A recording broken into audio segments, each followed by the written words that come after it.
ఈ లైఫ్ అనే జర్నీలో ఒక మనిషికి అనుకోకుండా అకస్మాత్తుగా ఈ అష్ట కష్టాలు, తప్పు చేసినా చేయకపోయినా నిందారోపణ అనేటివి ఎందుకు జరుగుతాయి అనే టాపిక్ పైన మన రాజేష్ గురూజీ గారి సమక్షంలో అద్భుతమైన సెషన్ నిన్న నిర్వహించడం జరిగింది. అసలు ఒక వ్యక్తికి ఎందుకు బాధలు వస్తాయంటే ఆయన బంధాలకు బందీ అయ్యాడని గురూజీ గారు చెప్పారు.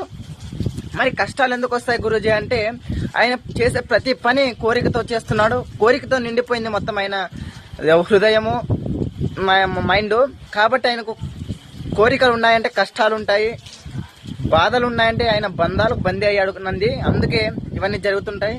మరి నిందారోపణ ఎందుకు జరుగుతుంది గురూజీ అని అడిగితే, నిందారోపణ అనేది మనం చేసుకున్న పూర్వజన్మ కానివ్వండి, ఈ జన్మలో ఏమైనా మనం చేసిన దుష్కర్మ ఉంటే ఆ దుష్కర్మ, ఈ నిందారోపణ మనం తప్పు చేయలేదు కాబట్టి చేయలేని వాళ్ళకి మనం చేసిన దుష్కర్మే ఈ విధంగా తొలగిపోతుంది. మనం ఏమనుకుంటామంటే మనకి అది బాధగా అనిపిస్తుంది, కష్టంగా అనిపిస్తుంది, కానీ అది మన కర్మ అనేది శుద్ధి అయిపోతుంది అని మైండ్ బ్లోయింగ్ సెషన్ నిన్న అద్భుతంగా నిర్వహించారు. అందుకు గురుదేవులకు కృతజ్ఞతలు, ధన్యవాదాలు.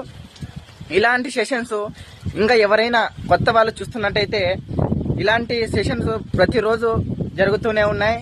₹1 తీసుకోకుండా. బయట మార్కెట్లో ఏది నేర్చుకోవాలన్నా డబ్బుతోనే నడుస్తుంది.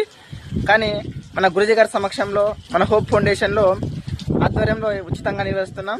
ఆసక్తి కలిగిన వారు సంప్రదించి మీరు కూడా మాలాగా క్లాస్ వింటూ అభివృద్ధి కావాలనుకుంటున్నట్లయితే వెంటనే సంప్రదించండి. ధన్యవాదాలు.